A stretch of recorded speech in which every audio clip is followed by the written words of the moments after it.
പടക്കളത്തിലേക്ക് എല്ലാ പ്രിയപ്പെട്ട പ്രേക്ഷകർക്കും സ്വാഗതം. ലോക്സഭാ തെരഞ്ഞെടുപ്പിന്റെ രാഷ്ട്രീയ ആവേശമാണ് കഴിഞ്ഞ ആഴ്ചകളായി, മാസങ്ങളായി പടക്കളത്തിലൂടെ പ്രേക്ഷകർക്ക് മുൻപിൽ എത്തിക്കൊണ്ടിരിക്കുന്നത്.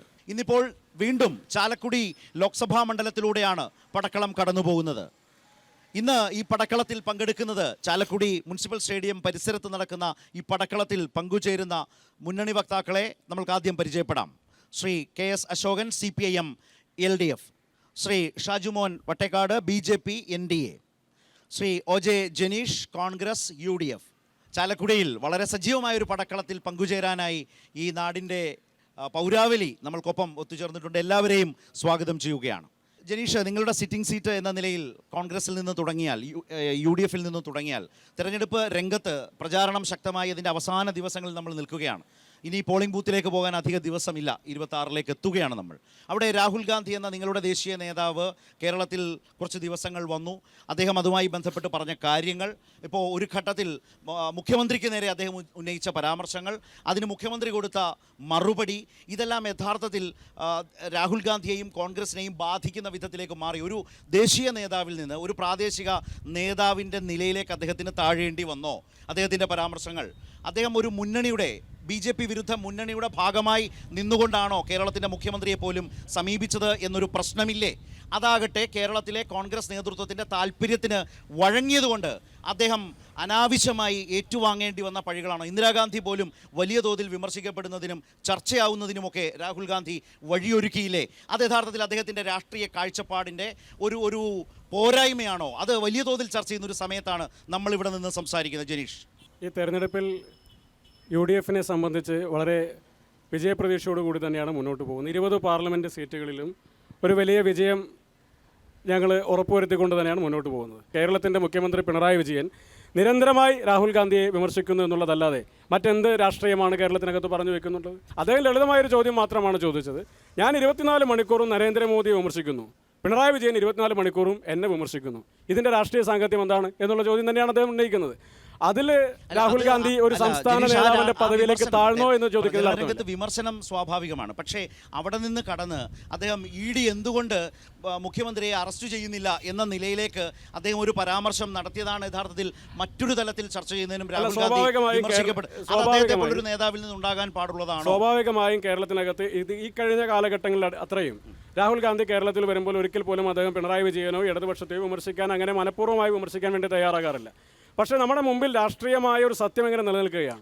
നമ്മുടെ രാജ്യത്തിനകത്ത് അങ്ങനെ കേരളത്തിലെ നേതൃത്വത്തിന്റെ ഒരു അഡ്വൈസിന്റെ ആവശ്യമില്ലല്ലോ രാഹുൽ ഗാന്ധിയെ പോലെ രാഷ്ട്രീയം പറയാൻ. ഹെറാൾഡ് കേസിൽ 58 മണിക്കൂറാണ് സോണിയാഗാന്ധിയെ രാഹുൽ ഗാന്ധിയൊക്കെ ചോദ്യം ചെയ്തത്. അന്നും ദേശീയ തലത്തിൽ പ്രതിപക്ഷ പാർട്ടികൾ ആരെങ്കിലും ഇവരെ എന്തുകൊണ്ട് അറസ്റ്റ് ചെയ്യുന്നില്ല എന്ന് പറയുകയുണ്ടായോ? രാഷ്ട്രീയ പ്രേരിതമായി BJP സർക്കാർ, മോദി സർക്കാർ ഈ രൂപത്തിൽ പ്രതിപക്ഷത്തോട് പെരുമാറുമ്പോൾ കേരളത്തിൽ വന്ന് കേരളത്തിലെ കോൺഗ്രസ് നേതാക്കളുടെ സമ്മർദ്ദം സഹിക്കാനാവാതെ രാഹുൽ ഗാന്ധി പറഞ്ഞു വെച്ചതിന്റെ പിഴവ്, അങ്ങനെയല്ല അതിന് പിണറായിയുടെ മറുപടി ഒന്ന് ആലോചിച്ച് നോക്കൂ. നിങ്ങളുടെ അമ്മുമ്മ ഞങ്ങളെ 1.5 വർഷം പിടിച്ച് ജയിലിലിട്ടു, രാജ്യമാകെ അടക്കി ഭരിക്കുന്ന കാലത്ത് എന്ന് പറഞ്ഞുകൊണ്ട് മറുപടിയിലേക്ക് എത്തിപ്പെടുന്ന ഒരു അവസരം രാഹുൽ ഗാന്ധിയെ പോലൊരു ദേശീയ നേതാവ് ഉണ്ടാക്കാമായിരുന്നു. ഈ തെരഞ്ഞെടുപ്പിന്റെ അവസാന ഘട്ടത്തിലേക്ക് കടന്നു വരുമ്പോൾ കേരളത്തിനകത്ത് ഒരു ഡീൽ വ്യക്തമാക്കപ്പെടുന്ന സാഹചര്യത്തിൽ അത് പറയാതിരിക്കാൻ നിർവാഹമില്ല എന്നുള്ളത് കൊണ്ട് തന്നെ അദ്ദേഹം സൂചിപ്പിച്ചു. അശോകൻ, നേരത്തെ അദ്ദേഹത്തിൻ്റെ ജനീഷിൻ്റെ വാക്കുകളൊന്ന്, CPIM പരിഭ്രാന്തിയിലാണ്. 1, 2, മോദിയെയും BJP സർക്കാരിനെയും മുഖ്യമന്ത്രി വിമർശിക്കുന്നതേയില്ല, പകരം രാഹുൽ ഗാന്ധിയെ വിമർശിച്ചുകൊണ്ടിരിക്കുന്നത്. ഇതാണ് കേരളത്തിലെ പ്രചരണ രംഗത്ത് കോൺഗ്രസ് കൊടുക്കുന്ന ഒരു വ്യാഖ്യാനം. അതാണ് ഇതിന് CPIMൻ്റെ ഭാഗത്തു നിന്നുള്ള മറുപടി എന്താണ്? ഇതിന് മുഖ്യമന്ത്രി കൊടുത്ത മറുപടിയുടെ ഗൗരവവും ആഴവും ആഘാതവും രാഹുൽ ഗാന്ധിക്ക് നന്നായി ബോധ്യപ്പെട്ടിട്ടുണ്ടോ? CPIMനെ സംബന്ധിച്ചും അതുപോലെ ഇടതുപക്ഷത്തെ സംബന്ധിച്ചും ജനങ്ങൾക്ക് പ്രതീക്ഷയാണുള്ളത്. നമ്മുടെ രാജ്യത്തിൻ്റെ പ്രതീക്ഷയാണ് യഥാർത്ഥത്തിൽ ഇടതുപക്ഷം എന്ന് പറയുന്നത്. ഇന്ന് നമ്മുടെ രാജ്യം അങ്ങേയറ്റം പ്രതിസന്ധികളിലൂടെ കടന്നു പോകുന്ന ഈ സന്ദർഭത്തിൽ ഫാസിസം അതിൻ്റെ എല്ലാവിധ തീഷ്ണതകളോടും കൂടി രാജ്യത്തെ പിടിമുറുക്കുന്ന ഈ സന്ദർഭത്തിൽ ഫാസിസ്റ്റ് വാഴ്ചയ്ക്കെതിരായി വിട്ടുവീഴ്ചയില്ലാതെ പോരാടുന്നത് ഇന്ത്യൻ ഇടതുപക്ഷമാണ്, ഇന്ത്യൻ ഇടതുപക്ഷം മാത്രമാണ് എന്നതാണ് വസ്തുത. BJPക്കെതിരായ പോരാട്ടം രാഹുൽ ഗാന്ധി നയിക്കേണ്ടത് രാഹുൽ ഗാന്ധി ജനിച്ച് വളർന്ന മണ്ണിലാണ്. കഴിഞ്ഞ ദിവസം 102 പാർലമെൻറ്റ് മണ്ഡലത്തിൽ വോട്ടെടുപ്പ് നടന്നു. മഹാരാഷ്ട്രയിലും മധ്യപ്രദേശിലുമടക്കം ഉത്തരേന്ത്യയിൽ നടന്ന ആ വോട്ടെടുപ്പിൽ അവിടെ പ്രചരണ രംഗത്ത് ഇറങ്ങേണ്ട രാഹുൽ ഗാന്ധി ഈ കേരളത്തിൽ വന്ന് CPM-നെയും ഇടതുമുന്നണിയെയും പിണറായി വിജയനെയും വിമർശിക്കുന്നതിൽ എന്ത് പ്രസക്തിയാണ്, എന്ത് സാങ്കത്യമാണുള്ളത് എന്നത് വളരെ പ്രധാനപ്പെട്ട വിഷയമാണ്. അല്ല, അങ്ങനെ പറയുമ്പോൾ രാഹുൽ ഗാന്ധിയും കോൺഗ്രസ്സുകാരും ഇവിടെ പറയാൻ ശ്രമിക്കുന്നത് പോലെ മുഖ്യമന്ത്രിയുടെ തെരഞ്ഞെടുപ്പ് പ്രചാരണത്തിൽ മോദിയോ കേന്ദ്രഭരണമോ ഒരു മുഖ്യ വിഷയമല്ല. യഥാർത്ഥത്തിൽ ഇടതുപക്ഷം അടിമുടി അത് ഫാസിസ്റ്റ് വിരുദ്ധമാണ്. മോഡി നടത്തുന്ന എല്ലാവിധ പ്രവർത്തനങ്ങളെയും വർഗീയവൽക്കരണത്തിൻ്റെ ഭാഗമായും കോർപ്പറേറ്റ് വൽക്കരണത്തിൻ്റെ ഭാഗമായും ഹിന്ദുരാഷ്ട്രത്തിന് വേണ്ടിയിട്ടുള്ളതുമായ എല്ലാവിധ നീക്കങ്ങളും, ആ നീക്കങ്ങളെ അങ്ങേയറ്റം ചെറുത്ത് തോൽപ്പിക്കാൻ വേണ്ടി പരിശ്രമിക്കുന്നത് ഇടതുപക്ഷമാണ്. അവിടെയെല്ലാം രാജിയാവുകയാണ് കോൺഗ്രസ് ചെയ്യുന്നത് ഓരോ വിഷയത്തിൽ. അത് പൊതുജനങ്ങൾക്ക് ബോധ്യപ്പെട്ടുകൊണ്ടിരിക്കുകയാണ്. റൈറ്റ്, നമുക്കതിൽ ചർച്ചയുടെ വിശദാംശങ്ങളിലേക്ക് ഏതായാലും ഇതൊക്കെ കടന്നു വരും എന്ന് വിചാരിക്കുക. ഷാജിമോൻ വട്ടേക്കാട്, BJPയെ സംബന്ധിച്ചിപ്പോൾ ഒരു ഫാസിസ്റ്റ് സർക്കാർ നിലനിൽക്കുന്നു. അതിനെതിരായ പോരാട്ടത്തിൽ കേരളത്തിൽ ആർക്ക് വോട്ട് ചെയ്യണം എന്നതിനെ സംബന്ധിച്ചാണ് ഇടതുപക്ഷവും UDF-ഉം തമ്മിൽ. അതിന് നിങ്ങൾ കൊടുക്കുന്നൊരു വ്യാഖ്യാനം വേറെയാണ്. നിങ്ങൾ ആ മുന്നണിയുടെ ഭാഗമാണ്, ഇവിടെ എന്തിനു തല്ലുകൂടുന്നു എന്നൊക്കെ നിങ്ങളുടേതായ അർത്ഥത്തിൽ ചോദിക്കും. പക്ഷേ BJP സർക്കാർ, മോദി സർക്കാരിന് മുമ്പിൽ ഈ തെരഞ്ഞെടുപ്പിൽ നോക്കൂ, രാജ്യമാകെയുള്ള വിലക്കയറ്റം, വലിയ തോതിലുള്ള തൊഴിലില്ലായ്മ, ഇന്ധന വില വർധനവ്, ഒരു തരത്തിലും ആശ്വാസം പകരുന്ന വിധത്തിൽ നിങ്ങളുടെ മുൻഉറപ്പുകൾ പാലിക്കാത്ത വിധം കുത്തനെ ഉയർന്ന സാഹചര്യം. അങ്ങനെ ഒരു തെരഞ്ഞെടുപ്പിൽ ചർച്ചയാകുന്ന ഒരു സർക്കാരിനെ അളക്കുന്ന മാനദണ്ഡങ്ങളൊക്കെ നിങ്ങളുടെ മുമ്പിൽ നിങ്ങൾക്കെതിരായ ഘടകങ്ങളായി കേരളത്തിൽ നിൽക്കുകയാണ്. അതൊക്കെ വലിയ ചർച്ച കൂടിയാണ്, വലിയ വിഷയങ്ങൾ കൂടിയാണല്ലോ. NDA സംബന്ധിച്ചിടത്തോളം NDA ഈ തിരഞ്ഞെടുപ്പിനെ നേരിടുന്നത് കഴിഞ്ഞ 10 വർഷക്കാലത്തെ ഭരണത്തിൻ്റെ നേട്ടങ്ങളുമായിട്ടാണ്. പിന്നെ കമ്മ്യൂണിസ്റ്റ് മാർക്സിസ്റ്റ് പാർട്ടി രാജ്യത്തിനെ കുറിച്ച് അങ്ങോട്ട് പറയുന്നത് കേൾക്കുമ്പോൾ 1947 സ്വാതന്ത്ര്യം കിട്ടിയപ്പോൾ സ്വാതന്ത്ര്യം അംഗീകരിക്കില്ല എന്ന് പറഞ്ഞവരല്ലേ communist marxist party. 1942 quit India സമരം, ആ ക്വിറ്റ് ഇന്ത്യ സമരത്തെ ഒറ്റിക്കൊടുത്ത പാർട്ടിയല്ലേ കമ്മ്യൂണിസ്റ്റ് പാർട്ടി. അത് കഴിഞ്ഞ് 1952 പിന്നെ ഈ രാജ്യത്ത് കഴിഞ്ഞ 10 വർഷക്കാലമായി ഒരു മന്ത്രിയുടെ പേരിൽ അഴിമതി ആരോപണം ഉയർന്നിട്ടില്ല. ഈ രാജ്യത്ത് 80 കോടി ജനങ്ങൾക്ക് സൗജന്യമായി ഭക്ഷണം നൽകിയത് നരേന്ദ്രമോദി ഗവൺമെന്റ്. ഇലക്ട്രൽ ബോണ്ട് എന്ന് പറയുന്ന ഒരൊറ്റ അഴിമതി പോരെ ഒരു സർക്കാരാകെ എത്രമാത്രം വ്യവസ്ഥാപിതമായി അഴിമതി നടത്തുന്നു. ED പോകുന്നു, കമ്പനികളിൽ റെയ്ഡ് നടത്തുന്നു, തൊട്ടുപുറകെ കോടികൾ ഇലക്ട്രൽ ബോണ്ടായി BJPയിലേക്ക് വരുന്നു, മറുഭാഗത്ത് പദ്ധതികൾ കമ്പനികൾക്ക് കൊടുക്കുന്നു. ആ പദ്ധതിയുടെ ഭാഗമായി തന്ത്രമുണ്ടല്ലോ, ഒരു 100 വട്ടം ആവർത്തിച്ചാൽ സത്യമാവുമെന്നുള്ള നിങ്ങളുടെ വ്യാഖ്യാനമുണ്ടല്ലോ.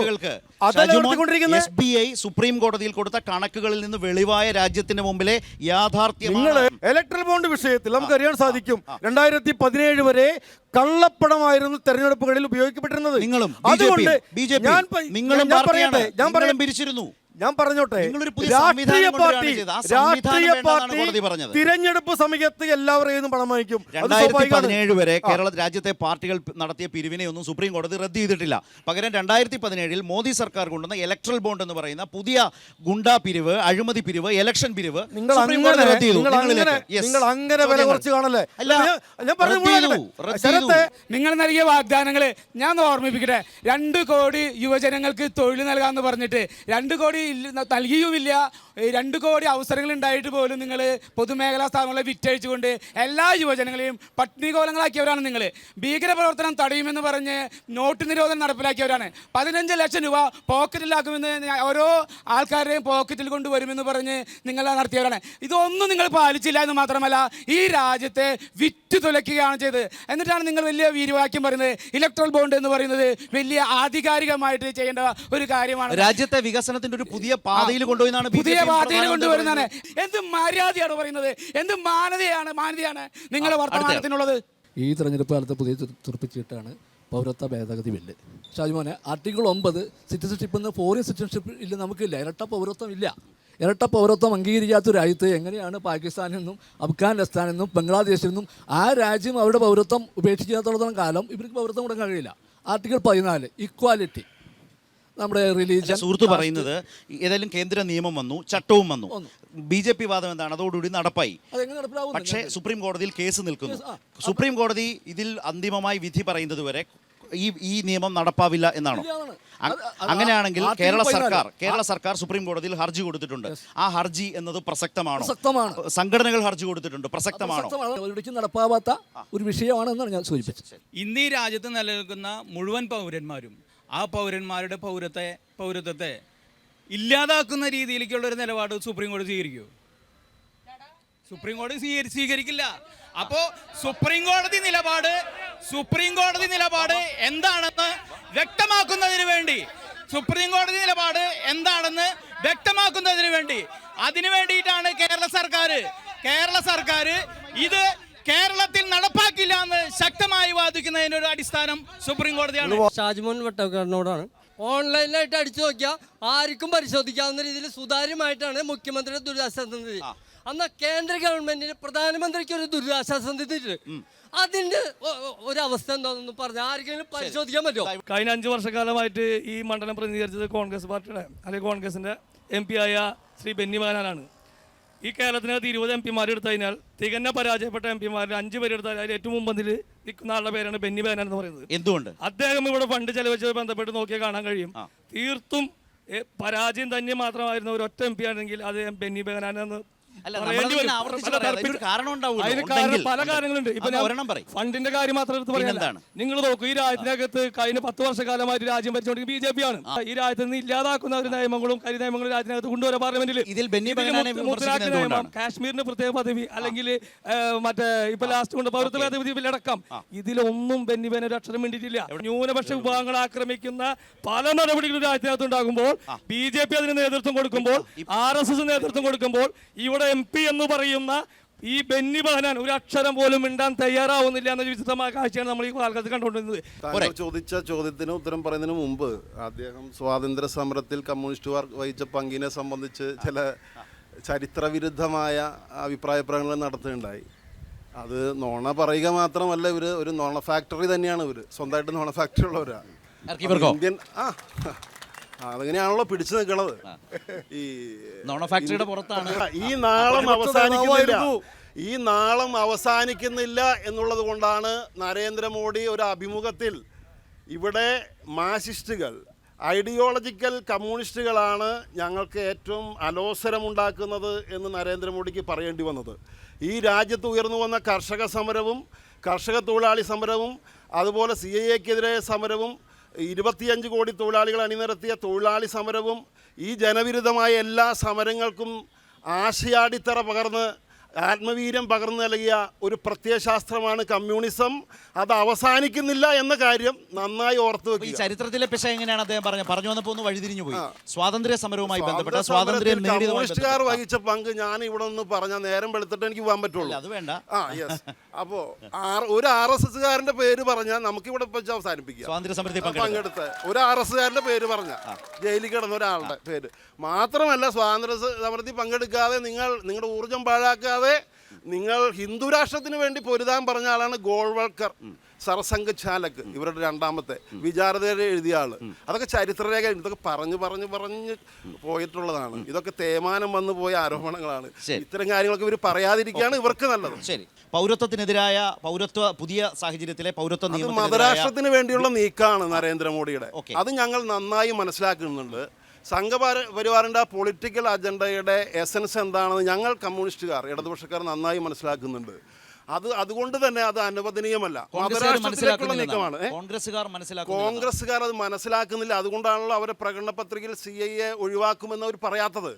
അവരുടെ ദേശീയ പ്രസിഡന്റ് മല്ലികാർജുൻ ഖാർഗെയോട് മാധ്യമപ്രവർത്തകർ ചോദിച്ചു CAA-യോടുള്ള നിലപാട് എന്താണെന്ന് ചോദിച്ചപ്പോൾ കിടന്നുറങ്ങിയിട്ട് പറയാമെന്നാണല്ലോ പറഞ്ഞിട്ടില്ലല്ലോ. എവിടെയും CAA പറയും, നരേന്ദ്രമോദിയുടെ മുമ്പിൽ പറയും, ഇവിടെ മുട്ടുപറയ്ക്കും. ജനീഷ്, ഇതിലൊരു പ്രധാനപ്പെട്ട കാര്യം, നിങ്ങൾ പ്രകടന പത്രികയുടെ 8ാം പേജാണ് പറയാൻ പോകുന്നതെന്ന് അറിയാം. കാരണം അത് പ്രതിപക്ഷ നേതാവ് അടക്കം പറഞ്ഞുകൊണ്ട്. പക്ഷേ ഒരു പ്രശ്നം എന്താണെന്നറിയോ, ദ ന്യൂ ഇന്ത്യൻ എക്സ്പ്രസ് എന്ന ദേശീയ ദിനപത്രം വളരെ പ്രധാനപ്പെട്ട ഒരു വാർത്ത ജനീഷ് പുറത്തു കൊണ്ടുവന്നിട്ടുണ്ട്.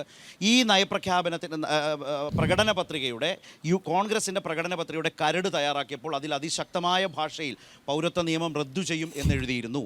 ആ കരട് ചർച്ച ചെയ്ത സുപ്രധാനമായ നേതൃസ്ഥാനങ്ങളിൽ ഇതെത്തിയപ്പോൾ അത് പൂർണ്ണമായും ഒഴിവാക്കപ്പെട്ടു എന്ന വലിയ വെളിപ്പെടുത്തൽ ദേശീയ തലത്തിൽ വന്നു കഴിഞ്ഞു. ഈ നിലയിൽ കോൺഗ്രസ് എന്തിനു ഭയക്കുന്നു BJP-യെ, എന്തുകൊണ്ട് പറയാൻ മടിക്കുന്നു? അമേഠിയിൽ അടക്കം, ഉത്തർപ്രദേശിലടക്കം ഫസ്റ്റ് ഫേസ് ഇലക്ഷൻ നടന്ന സ്ഥലത്തേക്കൊന്നും പ്രചരണത്തിന് പോലും കാര്യമായി രാഹുൽ ഗാന്ധി പോയിട്ടില്ല. ഒരു തവണയാണ് ഏപ്രിൽ 9-നോ മറ്റോ ഒരു തവണയാണ് UP-യിലേക്ക് പോയത്. 1ാം ഫേസ് നടന്ന സ്ഥലങ്ങളിൽ കർണാടകയിലേക്ക് പോകുന്നില്ല. ഇവിടെ വന്ന് 10-15% മാത്രം വോട്ടുള്ള ഒരു BJP-ക്കെതിരെ ഫൈറ്റ് ചെയ്ത് ഇടതുപക്ഷത്തിനെതിരെ ഫൈറ്റ് ചെയ്യുന്ന രാഹുൽ ഗാന്ധി എങ്ങനെയാണ് യഥാർത്ഥത്തിൽ BJP-ക്കെതിരായ ശരിയായ പോർമുഖം തുറക്കുന്നത്? ദ ന്യൂ ഇന്ത്യൻ എക്സ്പ്രസിന്റെ വെളിപ്പെടുത്തൽ കോൺഗ്രസിനെ സംബന്ധിച്ച് വലിയ അപകടം പിടിച്ചതാണ്. ചോദ്യം. പിന്നെ ആരാണ് ഇന്ത്യയിൽ BJP-ക്കെതിരായ ശരിയായ പോർമുഖം തുറക്കുന്നത്? പിണറായി വിജയനാണോ തുറന്നത്? കേരളത്തിൽ ഇല്ല, കേരളത്തിൽ എവിടെയാണ് CPM ഒരു തെരഞ്ഞെടുപ്പിൽ ഏതെങ്കിലും ഒരു സീറ്റിൽ BJP-യെ ഉത്തരേന്ത്യൻ സംസ്ഥാനങ്ങളിലോ അല്ലെങ്കിൽ കേരളത്തിന് പുറത്ത് എവിടെയെങ്കിലും ഒന്ന് നേരിട്ട് പരാജയപ്പെട്ടിട്ടുള്ളത്?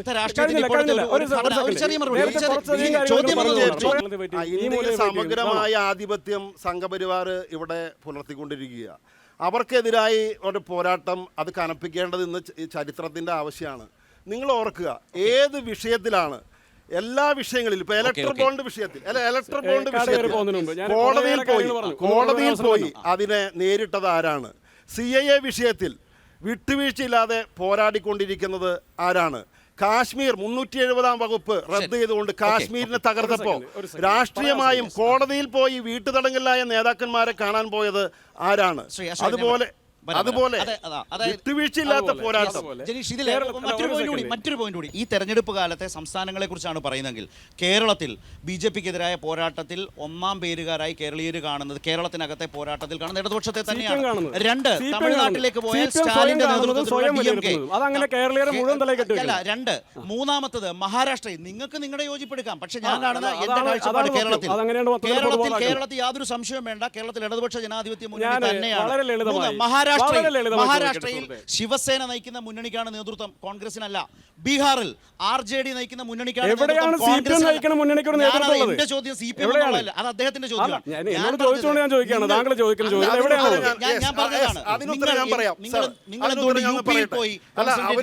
കർണാടകയിൽ രാഹുൽ ഗാന്ധി അവരവരുടെ വലിപ്പത്തെ കുറിച്ച് പറയുന്നുണ്ടല്ലോ. ഈ രാജ്യമാകെ പടർന്നു കിടന്ന ഒരു പ്രസ്ഥാനമാണ് കോൺഗ്രസ്. മനസ്സിലായില്ലേ? ഇപ്പൊ 2.5 സംസ്ഥാനത്തിലാണ് ഭരിക്കുന്നത്. 2.5 സംസ്ഥാനത്തില് ഞങ്ങൾ 3 സംസ്ഥാനത്തിലേ ഉണ്ടായിരുന്നുള്ളൂ. അത് ഒരു സംസ്ഥാനത്തിലുണ്ട്. അവിടെ കിട്ടൊന്നുമില്ല. രാജ്യത്തിനകത്ത് സംഘപരിവാറിനെതിരെ വലിയ പോരാട്ടം നടത്തുന്നത് കേരളത്തിനകത്ത് കമ്മ്യൂണിസ്റ്റ് പാർട്ടിയാണ് എന്ന് പറഞ്ഞു. രാജ്യത്തിനകത്ത് സംഘപരിവാറിനെതിരെ പോരാടുന്നത് ആരാണ്? ഇന്ത്യ മുന്നണി. ആ ഇന്ത്യ മുന്നണിയിലെ പ്രധാനപ്പെട്ട കക്ഷി ഏതാണ്? CPM എത്ര സീറ്റിൽ മത്സരിക്കുന്നു? എത്ര സീറ്റിൽ വിജയിക്കും? ആരാണ് ഇന്ത്യ മുന്നണിക്ക് ഭരണം കിട്ടിയ അല്ലെങ്കിൽ നേതൃസ്ഥാനം കിട്ടിയ ആരാണ് നേതൃത്വം കൊടുത്തതിനെതിരെ പരാതി കൊടുത്ത് ജയിലിൽ അടപ്പിച്ചത്? അതേ കെജ്രിവാളിന്റെ ഭാര്യയെ തൊട്ടടുത്ത് പിടിച്ചെടുത്ത് അവിടെ രാംലീല മൈതാനിയിൽ യോഗം നടത്തി പ്രസംഗിച്ച നേതാവിന്റെ സോണിയാഗാന്ധി എന്നാണ്.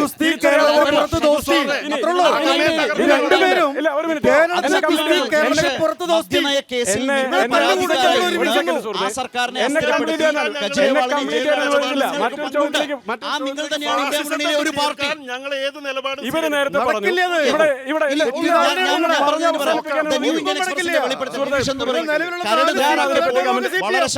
ഞാൻ അതിനെപ്പറ്റി കമന്റ് ചെയ്യാൻ ഉദ്ദേശിക്കുന്നില്ല. ആ പ്രകടന പത്രികയിൽ വളരെ കൃത്യമായി തന്നെ പറഞ്ഞിട്ടുണ്ട്, രാജ്യത്തിന്റെ ഭരണഘടനയ്ക്ക് വിരുദ്ധമാകുന്ന രീതിയിൽ, രാജ്യത്തെ ഭാഷാ ന്യൂനപക്ഷങ്ങൾക്ക്, മതന്യൂനപക്ഷങ്ങൾക്ക് അവർക്ക് വിരുദ്ധമാകുന്ന രീതിയിൽ ഒരു നിയമവും ഇന്ത്യ രാജ്യത്തിനകത്ത് നിലനിർത്തില്ല എന്ന് വളരെ കൃത്യമായി തന്നെ പറയുന്നുണ്ട്. രാഹുൽ ഗാന്ധി വളരെ കൃത്യമായി തന്നെ രാംലീല മൈതാനിയിൽ പറഞ്ഞു, ഈ CAA നിയമം നടപ്പിലാക്കപ്പെടില്ല. മൂന്നാമത് സംബന്ധിച്ച് അവിടെ പറയുന്നില്ല.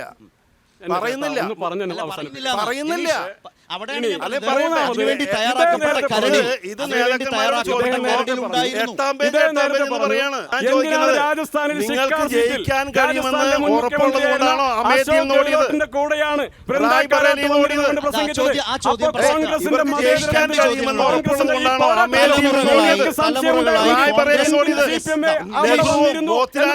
ഇന്ദിരാഗാന്ധിയും രാജീവ് ഗാന്ധിയും ഒക്കെ ജനിച്ചു വളർന്ന മണ്ണിൽ നിങ്ങളെ നേരിടുന്നത് രാജ്യത്ത് കോൺഗ്രസ് ആണെന്ന് കോൺഗ്രസ് വാദിക്കുന്നു. തലമുറകളായി അവർ കൈവശം വെച്ചിരുന്ന അമേഠി മണ്ഡലത്തിൽ BJP-യാൽ തോൽക്കുന്നു. അവിടം തിരിച്ചുപിടിക്കാൻ കഴിയാത്തവണ്ണം ഉത്തരേന്ത്യൻ രാഷ്ട്രീയത്തെ കൈവിട്ടിട്ട് വയനാട്ടിലേക്കും കേരളത്തിലേക്കും കോൺഗ്രസും കോൺഗ്രസിന്റെ ദേശീയ നേതാവും ചുരുങ്ങുകയാണോ? എന്താണ് ദേശീയ തലത്തിൽ BJP-ക്ക് ഇന്ത്യൻ രാഷ്ട്രീയത്തിൽ എതിരില്ല, ഒരു സംശയ കാര്യത്തിലില്ല. 77-ൽ ഇന്ദിരാഗാന്ധി പറഞ്ഞൊരു കാര്യം, അടിയന്തരാവസ്ഥയ്ക്ക് ശേഷം ഞങ്ങളെ നേരിടാൻ ആരുമില്ലെന്ന് അന്ന് EMS പറഞ്ഞേ, ജനങ്ങൾ നേരിടുന്നു. തെരഞ്ഞെടുപ്പ് റിസൾട്ട് വന്നപ്പോ ഒരു സംശയം നിങ്ങൾ വിചാരിക്കില്ല. ഈ പൗരത്വ നിയമം ഒരു സംശയവുമില്ല, ഈ നിയമം പാസ്സാക്കിയത് ഒരു ഇന്ത്യൻ പൗരന്റെയും പൗരത്വം എടുത്തു കളയാനല്ല. ഒറ്റ കാര്യം, ജനീഷ്, ഈ പൗരത്വ നിയമത്തെ സംബന്ധിച്ച് അദ്ദേഹം പറഞ്ഞു, അഫ്ഗാനിസ്ഥാനിൽ നിന്ന്, ബംഗ്ലാദേശിൽ നിന്ന്, പാകിസ്ഥാനിൽ നിന്ന് ഇന്ത്യയിലേക്ക് കടന്നു വരുന്ന ആളുകൾക്ക് കൊടുക്കുന്ന പൗരത്വത്തെ സംബന്ധിച്ചാണ് നമ്മുടെ തർക്കം. ഈ പറയപ്പെടുന്ന വിഭാഗങ്ങളിലെ ആളുകൾ അഫ്ഗാനിസ്ഥാൻ, പാകിസ്ഥാൻ, ബംഗ്ലാദേശ് എന്നീ രാജ്യങ്ങളിൽ നിന്ന് വരുമ്പോൾ അവർ റിലീജിയസ് പെർസിക്യൂഷൻ വിധേയമാക്കപ്പെട്ട ആളുകളാണ്, അല്ലെങ്കിൽ അവർ ഇന്ന മതവിഭാഗത്തിൽപ്പെട്ട ആളുകളാണെന്ന് ആരാണ് സാക്ഷ്യപ്പെടുത്തുക എന്നൊരു ചോദ്യം ഈ സമീപ ദിവസങ്ങൾ ഉയർന്നു വന്നല്ലോ. അതിന് ഗവൺമെന്റിന്റെ അതോറിറ്റികൾ കൊടുത്ത മറുപടി എന്താണ്? സമീപത്തെ ക്ഷേത്രത്തിലെ പൂജാരിയാണ് സാക്ഷ്യപ്പെടുത്തേണ്ടതെന്നാണ്. അതാണ് ഇവർ പാസാക്കിയ നിയമത്തിന്റെ ഏറ്റവും പ്രധാനപ്പെട്ട വസ്തുതകൾ വന്നു നിൽക്കുന്നത്. എവിടെയാണ് നമ്മുടെ രാജ്യം?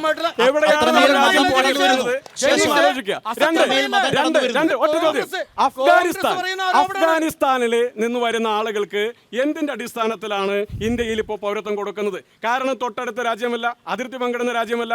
എന്നിട്ടും അഫ്ഗാനിസ്ഥാനെ ഇവർ പരിഗണിക്കുന്നതിന്റെ ഇവരുടെ ന്യായം എന്താ? അത് അഖണ്ഡ ഭാരതത്തിന്റെ കാലഘട്ടത്തിൽ നമ്മുടെ ഭാഗമായിരുന്നു എന്നുള്ള പറയുന്ന വാദങ്ങളാണ്. അപ്പൊ മ്യാൻമാറിന് കൊടുക്കുന്നില്ലല്ലോ, ജൂതന്മാർക്ക് കൊടുക്കുന്നില്ലല്ലോ, എത്രയോ ആളുകൾ ഒഴിവാക്കി നിർത്തുന്നു. മതമടിസ്ഥാനമാക്കിയുള്ള പൗരത്വമാണ് ഇവർ കൊണ്ടുവരാൻ ശ്രമിക്കുന്നത്. പൗരത്വ രജിസ്റ്റർ, ഇതിന്റെ തുടർച്ചയിൽ ഇനി വരാൻ പോകുന്ന നടപടികൾ, അത് യഥാർത്ഥത്തിൽ രാജ്യത്തിനകത്തുള്ള മതന്യൂനപക്ഷങ്ങളടക്കം ആരുടെയും പൗരത്വത്തെ ചലഞ്ച് ചെയ്യാവുന്ന, കുടുക്കിൽപ്പെടുത്താവുന്ന നിലയിലേക്ക് പൗരത്വ നിയമം സംബന്ധിച്ച് അത് ഭരണഘടനയുടെ ആർട്ടിക്കിൾ 14 വിരുദ്ധാണ്. മതപരമായോ, നേരത്തെ ഇവിടെ സൂചിപ്പിച്ച പോലെ ജാതിപരമായോ, വർണ്ണപരമായോ, ലിംഗപരമായോ, ഭാഷാപരമായോ ഒരു വിഭജനവും ഇന്ത്യക്കാരായോ അല്ലെങ്കിൽ ഇതിൽ നിന്ന് പുറത്തു വരുന്ന ആരെങ്കിലും അത് സംബന്ധിച്ച് ഉണ്ടാകാൻ പാടില്ലെന്ന ആർട്ടിക്കിൾ 14 ഉറപ്പുവരുത്തുന്ന ഒരു അപ്പോ അതിനെതിരാണ് ഈ പൗരത്വ നിയമം എന്നുള്ളത് കൊണ്ട് കൂടിയാണ് ഞങ്ങൾ എതിർക്കുന്നത്. പക്ഷേ ഇവിടെ ഞങ്ങൾ പിണറായി വിജയന്റെ നേതൃത്വത്തിൽ ഇടതുപക്ഷ ജനാധിപത്യ മുന്നണി രാജ്യത്താകെയും കേരളത്തിൽ പ്രത്യേകിച്ചും പൗരത്വ നിയമത്തിനെതിരായി ഫൈറ്റ് ചെയ്യുമ്പോൾ കെ സുരേന്ദ്രൻ പറഞ്ഞു, ആരെ എതിർത്താലും ഒരു സംസ്ഥാനത്തിന് മാത്രമായി അത് തടയാൻ കഴിയില്ലെന്ന്. കെ സുരേന്ദ്രൻ പറഞ്ഞത് നമുക്ക് മനസ്സിലാക്കാം. വി.ഡി. സതീശൻ കൂടി അത് പറഞ്ഞിരിക്കുന്നു. ഇവിടെ ഇദ്ദേഹം പറഞ്ഞ പൗരത്വ നിയമത്തിനെതിരായി ഇദ്ദേഹത്തിന്റെ പരാമർശം എത്രത്തോളം സത്യസന്ധമാണ്? ഇതാണ് ഞാൻ പറഞ്ഞത്. ഇതാണ് LDF പറയുന്നത്. കോൺഗ്രസിന്റെ വി.ഡി. സതീശൻ കെ സുരേന്ദ്രൻ ഒപ്പം നിൽക്കുകയാണ്. പിണറായി തലയെടുപ്പോടുകൂടി ഈ രാജ്യത്തും കേരളത്തിലും ഇറങ്ങി പറയുകയാണ്, പൗരത്വ നിയമം നടപ്പാക്കാൻ ഈ മണ്ണിൽ നമ്മൾ ജീവിച്ചിരിക്കുന്നെങ്കിൽ എന്താണ് ചെയ്യേണ്ടത്? UDF നിങ്ങൾക്ക് പല വിയോജിപ്പുണ്ടെങ്കിലും ഇക്കാര്യത്തിൽ കേരളത്തിന്റെ പൊതുവികാരത്തിനോടൊപ്പം നിന്നും പിന്തുണയ്ക്കുകയായിരുന്നില്ലേ ചെയ്യേണ്ടത്? നിയമമാണ് ഈ നിയമം കേരളത്തിനകത്ത് നടപ്പിലാക്കാൻ അനുവദിക്കില്ല എന്ന് പിണറായി വിജയൻ പറയുന്നു. ഈ നിയമം രാജ്യത്തിനകത്ത് നടപ്പിലാക്കാൻ അനുവദിക്കില്ല എന്ന് കോൺഗ്രസ് പറയുന്നു. എങ്ങനെ നിങ്ങൾ ഈ നിയമത്തെ പിൻവലിക്കും? സോണിയാഗാന്ധി പറഞ്ഞിട്ടില്ല. ഇന്ത്യൻ നാഷണൽ കോൺഗ്രസിന്റെ ഒരു നേതാവും ഞങ്ങൾ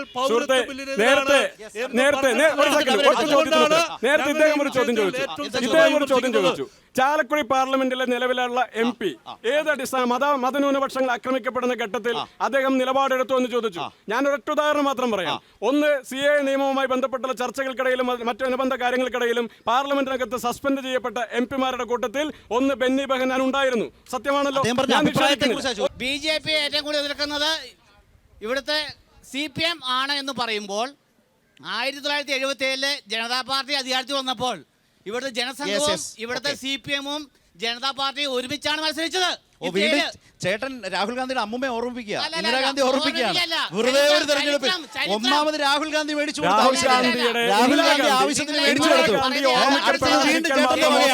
നിങ്ങളുടെ അമ്മൂമ്മ എന്ന് പറഞ്ഞപ്പോ ഓടി കഥ ഭയങ്കര വൈറലാണ്. എന്നോടുള്ള ചോദ്യം സ്വാതന്ത്ര്യ സമരത്തിൽ കമ്മ്യൂണിസ്റ്റുകാർക്കുള്ള പങ്കിനെ കുറിച്ചാണ് അദ്ദേഹം ചോദിച്ചത്. വിശ്വചരിത്രത്തെക്കുറിച്ച് അദ്ദേഹത്തിൻ്റെ കൂടി നേതാവായ ജവഹർലാൽ നെഹ്റു എഴുതിയ പുസ്തകം ഒന്ന് മറച്ചു നോക്കിയെങ്കിൽ കമ്മ്യൂണിസ്റ്റുകാരുടെ പങ്കിനെ കുറിച്ച് ഒരു സംശയം അദ്ദേഹത്തിന് ഉണ്ടാകുമായിരുന്നില്ല.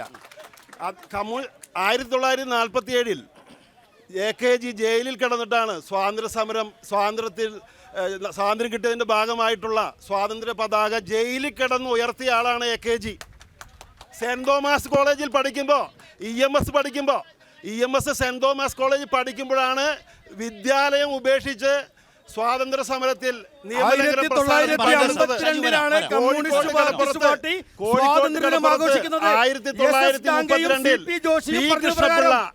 ത്രിവർണ്ണ പതാക മാറിലടക്കി പിടിച്ച് ബ്രിട്ടീഷ് പോലീസിനെതിരെ പോരാടി കയ്യൂരും കരിവള്ളൂരും പുന്നപ്രയും വയലാറും തേബാഗയും തെലുങ്കാനയും ഇന്ത്യ ചരിത്രത്തിൽ സുവർണ ലിപികൾ അടയാളപ്പെടുത്തിയിട്ടുണ്ട്. പരസഹസ്രം രക്തസാക്ഷികളുടെ കൂടി ത്യാഗത്തിൻ്റെ പ്രാണൻ്റെ വിലയാണ് ഇന്ത്യൻ സ്വാതന്ത്ര്യം എന്ന് നമ്മൾ പറയേണ്ടത്.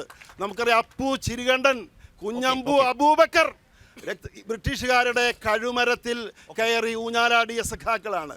പതിനായിരങ്ങളാണ് പുന്നപ്രവയലാർ പോരാട്ടത്തിൽ, തേബാഗയിലും തെലങ്കാനയിലും നടന്ന പോരാട്ടത്തിൽ. ജവഹർലാൽ നെഹ്റുവിൻ്റെ പുസ്തകം ഡിസ്കവറി ഓഫ് ഇന്ത്യ, EMSന്റെ പുസ്തകം മറച്ചു നോക്കുക. ഞാൻ ജനീഷിലേക്ക് വേറൊരു വിഷയം കൂടി നമുക്ക് എടുക്കാം. മണിപ്പൂർ ഈ തെരഞ്ഞെടുപ്പിലെ വളരെ പ്രധാനപ്പെട്ട വിഷയമാണ്. ആ വിഷയം എന്ന് പറയുന്നത് യഥാർത്ഥത്തിൽ ഈ മണിപ്പൂരിൻ്റെ ഒരു വംശഹത്യയിലേക്ക് പോകുന്ന ആ കലാപത്തെ നിയന്ത്രിക്കാതെ അതിന് ഒത്താശ ചെയ്തു കൊടുത്തു എന്നുള്ളതാണോ കേന്ദ്ര സർക്കാരിൻ്റെ ഇതിനകത്തെ കുറ്റകരമായ പ്രശ്നം? പ്രധാനമന്ത്രിയുടെ അതിനകത്തെ മൗനവും സപ്പോർട്ടും എന്ന പ്രശ്നമാണോ? ഇത് പറയുമ്പോൾ ഏറ്റവും ഒടുവിൽ ഇപ്പോൾ തെലങ്കാനയിൽ, കോൺഗ്രസ് ഭരിക്കുന്ന തെലങ്കാനയിൽ മദർ തെരേസയുടെ പേരുള്ള സ്കൂളിൽ സംഘ് പരിവാർ കയറി നടത്തിയ ആക്രമണം, ആ ആക്രമണത്തിൽ പോലും ആദ്യ 24 മണിക്കൂർ കഴിഞ്ഞിട്ടും കേസെടുക്കാത്ത പ്രശ്നം. ഇന്ന് വന്ന മറ്റൊരു പ്രധാനപ്പെട്ട വാർത്തയുണ്ട്. ബീഹാറിലോ മറ്റോ മലയാളി സുവിശേഷ പ്രവർത്തകനെ അടിച്ച് ശരിപ്പെടുത്തി അയാളെ കൊണ്ട് ജയ് ശ്രീറാം വിളിപ്പിച്ച് നടത്തുന്ന വീഡിയോ, മലയാളിയാണ്. ഇത്തരം പ്രവർത്തനങ്ങൾ, ഇത്തരം പ്രശ്നങ്ങൾ ഈ തെരഞ്ഞെടുപ്പിൽ വളരെ ഗൗരവമായി ഉയർന്നു വരുന്ന പ്രശ്നങ്ങളാണോ? മണിപ്പൂരിനെ സംബന്ധിച്ച് മണിപ്പൂരിലെ കലാപം അടിച്ചമർത്താനുള്ള ഉത്തരവാദിത്വം കേന്ദ്ര സർക്കാരിനുണ്ടായിരുന്നു. ആ കലാപം അടിച്ചമർത്തുന്നതിൽ അവർ പരാജയപ്പെട്ടു എന്ന് മാത്രമല്ല, 10 മാസക്കാലം മണിപ്പൂരിൽ എത്ര ഗുരുതരമായ കലാപം ഉണ്ടായിട്ട്, ഒരു വംശഹത്യയുടെ ഒരു സ്വഭാവമുള്ളൊരു കലാപം ഉണ്ടായിട്ടും അവിടേക്ക് പോയില്ല, അവിടെയുള്ള ആളുകളെ സന്ദർശിച്ചില്ല, അവരോട് ഒരു ആശ്വാസവാക്ക് പറയാത്ത നരേന്ദ്രമോദി 2 തവണയാണ് 10 ദിവസത്തെ വ്യത്യാസത്തിനിടയിൽ ഇവിടെ നമ്മുടെ തൃശ്ശൂരിൽ തൊട്ടടുത്ത് തന്നെ വന്നു പോകുന്ന കാഴ്ച നമ്മളെല്ലാവരും കണ്ടിട്ടുള്ളത്. മണിപ്പൂരിലേക്ക് ആ കലാപം നടന്ന ഇടത്തേക്ക് കടന്നുപോയ മറ്റൊരു രാഷ്ട്രീയ നേതാവ് ആരാണുള്ളത്? അത് ഇന്ത്യയിൽ രാഹുൽ ഗാന്ധിയാണ്. ഞാൻ പറഞ്ഞത് അവിടേക്ക് കടന്നുപോയ ഒരു ദേശീയ നേതാവ് ബെന്നി ബെഹനാനും ഹൈബി ഈഡനും അടക്കം വരുന്ന ആളുകളെല്ലാം കോൺഗ്രസിന്റെ അല്ലേ? ഞാൻ പറഞ്ഞത് UDF MP-മാർ പോയില്ല എന്നല്ല പറഞ്ഞത്. അവിടെ രാജ്യത്ത് തെരഞ്ഞെടുപ്പ് നടക്കുമ്പോൾ പ്രധാനപ്പെട്ട അവര് പറഞ്ഞുണ്ടായില്ലല്ലോ, രാജ്യത്ത് തെരഞ്ഞെടുപ്പ് പോയെന്ന് ജനീഷ് പറയണം. പറഞ്ഞാൽ ഞാൻ പടവിട്ടു ഇവരോട്. ജനീഷ് പറയാണ് മണിപ്പൂർ കലാപത്തിന്റെ സമയത്ത് കേരളത്തിൽ നിന്ന് ആദ്യമായി സന്ദർശിച്ച രാഷ്ട്രീയ പ്രതിനിധിയുടെ പേര് ജേക്സി തോമസ് എന്നാണ്.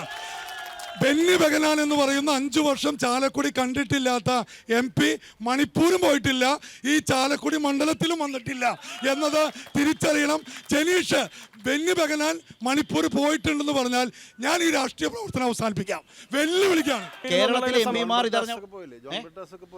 രാജ്യസഭയിലെ ജോൺ ബ്രിട്ടാസ് പോയി, അവരാരും പോയില്ല എന്ന് ഞാൻ പറഞ്ഞില്ല. ജോൺ ബ്രിട്ടാസ് പോയില്ല എന്നോ അല്ലെങ്കിൽ ഇവർ പറഞ്ഞ മറ്റേ ജേക്സി തോമസ് പോയില്ല എന്നുള്ളതല്ല പറഞ്ഞത്. മണിപ്പൂരിലെ ബെന്നി ബെഹനാൻ പോയി എന്ന് അദ്ദേഹം പറഞ്ഞ ആർഗ്യുമെന്റ് അദ്ദേഹം പിൻവലിച്ചു കഴിഞ്ഞു. ഇപ്പൊ അദ്ദേഹം പോയിട്ടില്ല. മണിപ്പൂർ കേരളം പാഠമാക്കണോ? മണിപ്പൂര് കേരളം പാഠമാക്കണമല്ലോ. എങ്ങനെ? എന്തുകൊണ്ട് ന്യൂനപക്ഷങ്ങൾ ഇവിടെ ജീവിക്കേണ്ട, എല്ലാ ന്യൂനപക്ഷങ്ങൾക്കും ഭരണഘടന അനുശാസിക്കുന്ന എല്ലാ അവകാശങ്ങളോടും കൂടി രാജ്യത്ത് ജീവിക്കണ്ടേ? അങ്ങനെ ജീവിക്കാൻ കഴിയില്ല എന്ന് പറയുന്ന ആളുകളുള്ള തീവ്ര ഹിന്ദുത്വ നിലപാടെടുക്കുന്ന BJP, അതുപോലെ തന്നെ കഴിയില്ല എന്ന് പറയുന്നവരുള്ള മൃദു ഹിന്ദുത്വ സമീപനം എടുക്കുന്ന കോൺഗ്രസ്. കൊടിയെന്താണ് കോൺഗ്രസ്? ഇന്ത്യൻ നാഷണൽ കോൺഗ്രസിന്റെ കൊടി വരെ മാറ്റിവെച്ചുകൊണ്ട് മത്സരിക്കേണ്ട ഗതികേട് അവർക്ക്. ജനീഷ, ഇപ്പൊ ഭയങ്കര രസകരമായ ഒരു തമാശ നടക്കുന്നത്. കൊടിക്ക് പകരം ബലൂണും PP ആണ്. ബലൂൺ വീർപ്പിക്കുക, പോകുന്നുണ്ട്. 10 കൊല്ലമായി നമ്മുടെ നരേന്ദ്രമോദി ഇന്ത്യ ഭരിക്കണം. ഇന്ന് ഇന്ത്യയുടെ ദാരിദ്ര്യത്തിന്റെ അവസ്ഥ എന്താ? ദാരിദ്ര്യാവസ്ഥ എന്താ? ആ ഇന്ത്യയിൽ പെട്ട കേരളത്തിന്റെ അവസ്ഥ എത്രയാ? എന്ത് മാറ്റാണ് വടക്കേന്ത്യയിലെ ഗ്രാമങ്ങളിലെ ജനങ്ങൾക്ക് വന്നേക്കണേ? ഒരു മാറ്റം വന്നിട്ട് ഞാൻ പറഞ്ഞു, കേരളത്തിൽ നിങ്ങൾ ഗ്രാമങ്ങളിൽ പോയി നോക്കുമ്പോ ഇതാണ് കേരളം. ഇന്ത്യയിൽ തന്നെ പെട്ട കേരളവും മറ്റുള്ള സംസ്ഥാനങ്ങളും. നമസ്കാരം. മണിപ്പൂരിൽ എല്ലാവരും വികാരങ്ങളുണ്ടല്ലോ. ഞാൻ ചോദിക്കട്ടെ,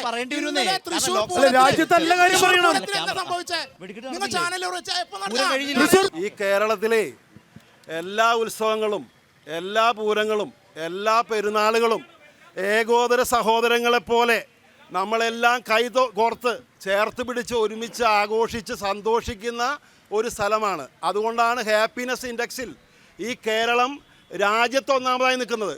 സംഘപരിവാർ ശക്തിപ്പെട്ടതിന് ശേഷം പ്രിയപ്പെട്ടവരെ, നമ്മുടെ തീർത്ഥാടന കേന്ദ്രങ്ങളിൽ, നമ്മുടെ ആഘോഷങ്ങളിൽ, നമ്മുടെ അമ്പലമുറ്റങ്ങളിൽ അസമാധാനത്തിൻ്റെ കറുത്ത ശക്തികൾ ഇങ്ങനെ ഇടപെടാൻ തുടങ്ങിയിരിക്കുന്നു എന്നത് അപകടകരമായ സൂചനയാണ്. ഏറ്റവും നന്നായി നടക്കുന്ന ആഘോഷങ്ങളിലും പൂരങ്ങളിലും ഇവർ ഇടപെട്ട് കുളമാക്കാൻ ശ്രമിക്കുന്നത് ഇന്നലെ അതിൻ്റെ ചില ലക്ഷണങ്ങളും അവിടെ കാണുന്നുണ്ടായിട്ടുണ്ട്. പക്ഷേ ഈ കേരളത്തിൽ അത് വില പോവില്ല. ഒരു കാര്യം പറയാനുണ്ട്, ഈ ബെന്നി ബെഹന്നാന്റെ പേര് ഇവിടെ ഞാൻ പറയണമെന്ന് ഉദ്ദേശിച്ചതല്ല. കാരണം ജനങ്ങൾ മറന്നു കിടക്കുന്ന ഒരാളുടെ പേര് നമ്മളായിട്ട് പറഞ്ഞു കാര്യം. ബെന്നി ബെഹന്നാൻ അവിടെയും ഇല്ല, ഇവിടെയും ഇല്ല, എവിടെയും ഇല്ല. ഒരു പാട്ടില്ലേ? താങ്കളുടെ ഈ വാദത്തെ തെറ്റാണ്. ചാലക്കുടി പാർലമെന്റ് മണ്ഡലത്തിൽ കഴിഞ്ഞ കോവിഡ് കാലഘട്ടത്തിൽ ഉൾപ്പെടെ നിരവധിയായ സേവന പ്രവർത്തനങ്ങൾക്ക് നേതൃത്വം കൊടുത്ത MP ആണ് ശ്രീ ബെന്നി ബെഹന്നാൻ. രാഹുൽ ഗാന്ധി കോൺഗ്രസിന്റെ സമുന്നതനായ നേതാവാണ്. ഡൽഹിയിൽ വെച്ച് പോലീസ് നടപടിയിൽ പ്രതിഷേധിച്ച് കഴിഞ്ഞ സെഷനിൽ, പാർലമെന്റ് സമ്മേളനത്തിന്റെ സെഷനിൽ പ്രതിഷേധിച്ച് പിറ്റേ ദിവസം ഗാന്ധി പ്രതിമയ്ക്ക് മുമ്പിൽ സമരം നടത്തണമെന്ന് സോണിയാഗാന്ധി എല്ലാ MP-മാരെയും വിളിച്ച് പറഞ്ഞു, തീരുമാനം കൊടുത്തു. കാരണം രാഹുൽ ഗാന്ധിയാണ് പോലീസ് അതിക്രമം കാണിച്ചിട്ടുള്ളത്. പ്രിയപ്പെട്ടവരെ, ബെന്നി ബെഹന്നാനെ പിന്നെ നമ്മൾ ഈ ഡൽഹിയിൽ നിന്ന് ഒളിച്ചു ആള്. പിറ്റേ ദിവസം മനോരമ പത്രത്തിലെ വാർത്ത, നമ്മളത് മനോരമ പത്രത്തിൽ വാർത്ത വിശ്വസിക്കാൻ പറ്റില്ല, പക്ഷെ കോൺഗ്രസിന് വിശ്വസിക്കാമല്ലോ. ആ വാർത്തയാണ് എല്ലാ MP-മാരും, കോൺഗ്രസിൻ്റെ MP-മാരും ഓടി ഒളിച്ചു എന്നാണ്. സോണിയാഗാന്ധി പറഞ്ഞിട്ട് പോലും ഡൽഹിയിൽ നിന്നില്ല എന്നുള്ളതാണ്. നിങ്ങൾ ഈ പറയപ്പെടുന്ന വിഷയത്തെ സംബന്ധിച്ച് അതിലൊരു കമ്മ്യൂണിക്കേഷൻ ഗ്യാപ്പിന്റെ ഭാഗമായിട്ടുണ്ടായ സംഭവം മാത്രമാണ്. അതിനെ പർവ്വതീകരിക്കുകയാണ്. ഞാൻ ചോദിക്കട്ടെ, കമ്മ്യൂണിക്കേഷൻ ഗ്യാപ്പ് ഉണ്ടായി. കമ്മ്യൂണിക്കേഷൻ ഗ്യാപ്പ് ഉണ്ടായാൽ ഫ്ലൈറ്റ് ടിക്കറ്റ് കാര്യത്തിലാണ് CAA ബില്ല്, NIA ബില്ലൊക്കെ വന്നപ്പോൾ ഈ കമ്മ്യൂണിക്കേഷൻ NIA ഭേദഗതി ബില്ലിലൂടെയാണ് രാജ്യത്തെ സാംസ്കാരിക പ്രവർത്തകരെയും ബുദ്ധിജീവികളെയും ജനപ്രതിനിധികളെയും പൊതുപ്രവർത്തകരെയും എല്ലാം പിടിച്ച് തുറങ്കലിടുന്നത്. സ്റ്റാൻ സ്വാമി അടക്കമുള്ളവർ ജയിലിൽ കിടന്ന് മരിച്ചത് ആ NIA ഭേദഗതി ബില്ലിന്റെ ബലത്തിലാണ്. അതിലാണ് കേരളത്തിലെ UDF വോട്ട് ചെയ്യാതെ പിന്തുണച്ചത്. എതിർക്കുകയാണെങ്കിൽ എഴുന്നേറ്റ് നിന്ന് ശബ്ദ വോട്ടിൽ നിലപാട് പറയണമായിരുന്നു. ഈ പ്രിയങ്ക ഗാന്ധി വന്ന് പ്രചരണം നടത്തിയല്ലോ, അദ്ദേഹത്തിന്റെ പ്രചരണം നടത്തിയില്ല വയനാട് വന്നിട്ട്. അദ്ദേഹത്തിന്റെ ഭർത്താവ് റോബർട്ട് വധേര 170 കോടി രൂപ ഇലക്ട്രൽ ബോണ്ട് വഴി അഴിമതി പണം ഈ BJP പറയട്ടെ, അങ്ങനെ പറയരുത്. അതുപോലെ 2000 കോടി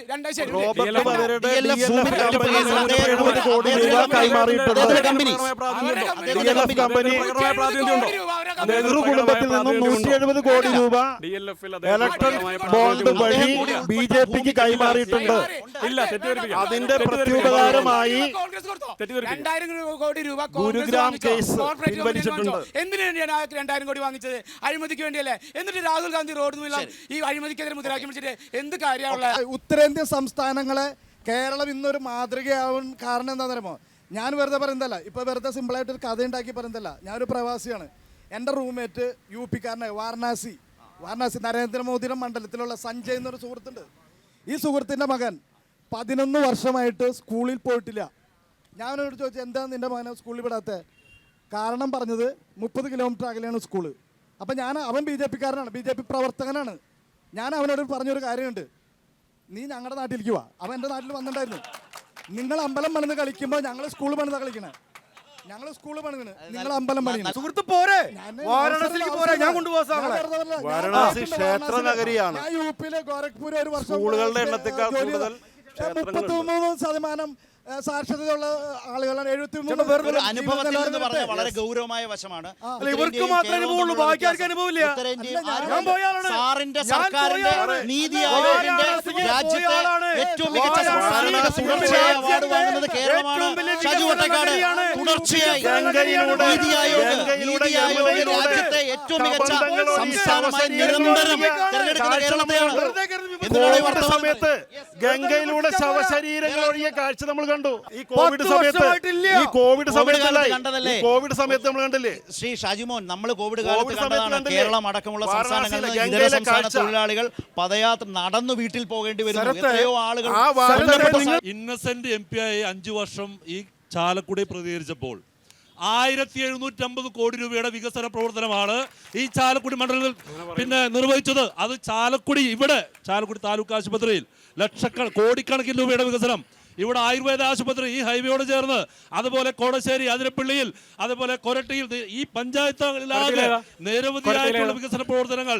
എനിക്ക് ഒറ്റ ചോദ്യം ചോദിക്കാനുള്ളത്, ഈ 5 വർഷക്കാലം കൊണ്ട് നിങ്ങളുടെ MP, അതായത് ചാലക്കുടിയുടെ MP ബെന്നി ബെഹനാൻ എടുത്തു പറയാവുന്ന എന്തെങ്കിലും ഒരു വികസന പ്രവർത്തനം നിങ്ങൾക്ക് ചാലക്കുടിയിൽ പറയാനുണ്ടോ?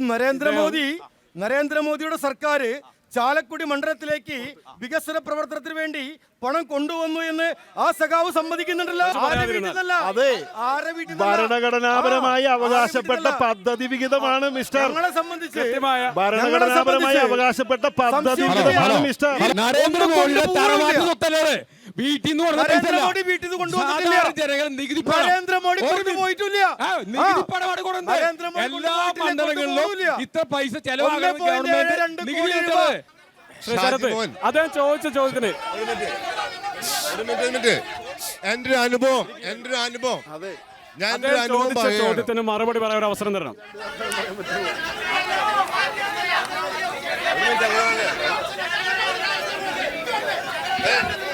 അതെ, അവിടെ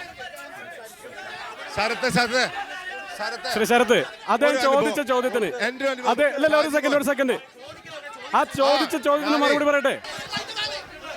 നിക്ക്, അത് മറുപടി പറയേണ്ട കാര്യല്ലേ?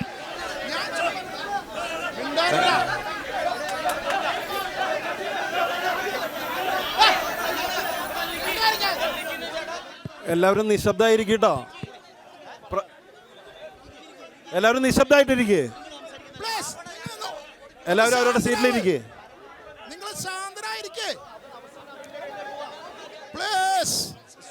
സുഹൃത്തുക്കളെ,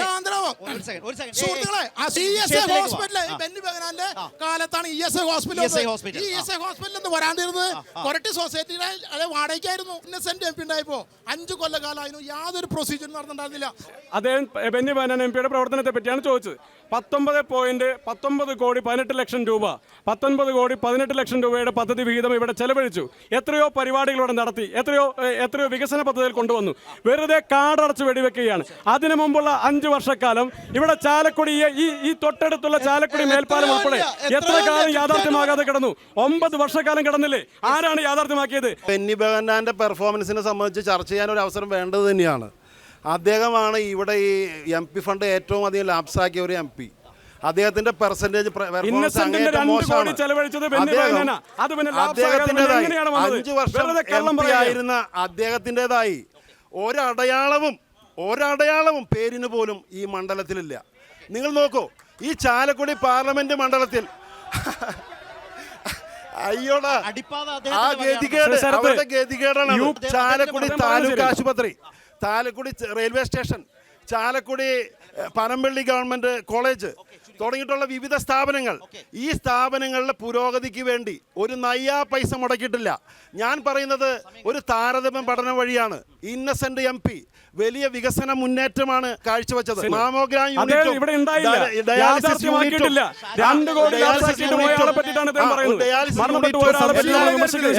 നല്ല രീതിയിൽ അദ്ദേഹം നടപ്പാക്കി വികസന നേട്ടങ്ങൾ ഈ മണ്ഡലത്തിൽ കാഴ്ചവെച്ചു. 1750 കോടി രൂപയുടെ വികസന പദ്ധതികൾ അദ്ദേഹം നടപ്പാക്കി. ഒരു നയ്യാ പൈസയുടെ വികസന പദ്ധതികൾ എടുത്തു പറയാവുന്ന ഒരു വികസന നേട്ടവും ബെന്നി ബെഹനാന്റേതായി ഈ മണ്ഡലത്തിൽ നമുക്ക് ചൂണ്ടിക്കാണിക്കാനാവില്ല. ഏതെങ്കിലും ഒന്ന് ഈ കോൺഗ്രസ്സുകാർക്ക് പറയാൻ കഴിയോ? കൊരട്ടിയിലെ ESI ആസ്പത്രി മറ്റൊക്കെ തന്നെയായിട്ട് കാര്യങ്ങൾ അവകാശവാദ ജനീഷ് ഉന്നയിച്ചു. അതൊക്കെ തന്നെ വെറുതെ 2013 തറക്കല്ലിട്ട് പോയതാണ്. 2013 ഇങ്ങനെ 10 കൊല്ലം മുന്നത്തെ ഒരു കേസ് കൂടെ പറഞ്ഞല്ലോ. ഈ മണ്ഡലത്തിൽ എന്ത് എടുത്തു പറയാവുന്ന ഒരു പദ്ധതിയാണ് ഇവിടെ ബെന്നി ബെഹനാൻ ചെയ്തിട്ടുള്ളത്? കൊരട്ടിയിൽ ആരംഭിച്ച ടെക്നോളജിക്കൽ സെന്റർ, അത് തുടർ പ്രവർത്തനത്തിന് ബെന്നി ബെഹനാന് സാധിച്ചില്ല.